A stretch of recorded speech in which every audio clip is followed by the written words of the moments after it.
Fakulta aplikované informatiky vznikla z malého pracoviště katedry automatizace a řídící techniky v roce 1986. Zaměření našeho pojetí aplikované informatiky, které se projevuje jak ve výuce, tak ve výzkumu, je zejména do oblasti vlastních informačních technologií, do problematiky automatického řízení technologických procesů, do bezpečnostních technologií a systémů a také do inteligentních budov.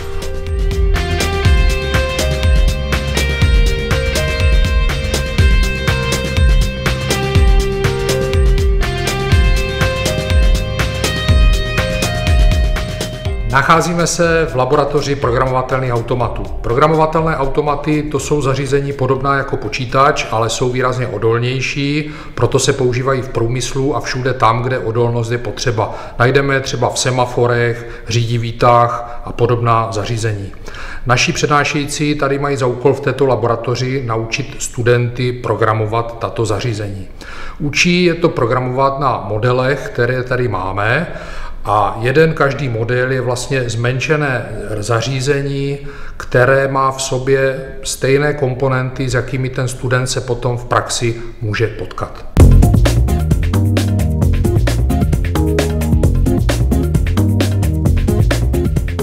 Je to zmenšený model rodinného domku, je úplně na fantazii studenta, jakou funkci a jak to naprogramuje, protože to tlačítko není přímo spojené s tou žárovkou, ale student má k dispozici tlačítka, student má k dispozici aktivní prvky a propojuje to až pomocí počítače nebo přesněji toho programovatelného automatu, jak to naprogramuje.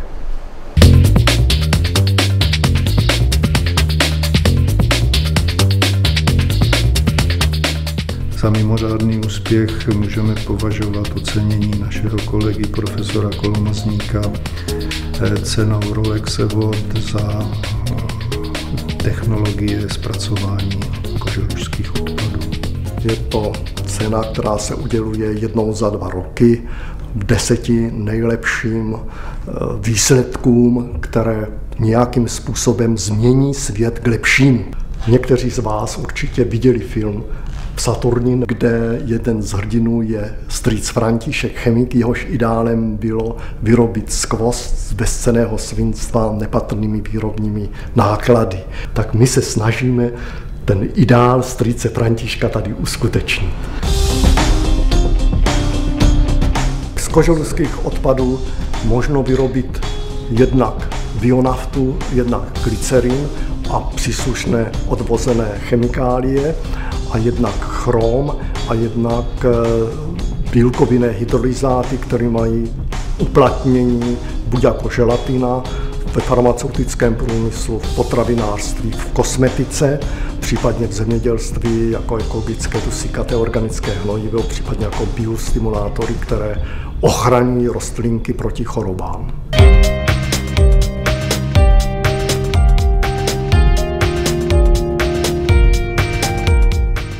Největší výhodou pro firmy může být možnost využívat přístroje a zařízení, které jsme získali v rámci velkých projektů na takové úrovni, které si každá firma nemůže dovolit. Naši studenti uplatnění v praxi najdou.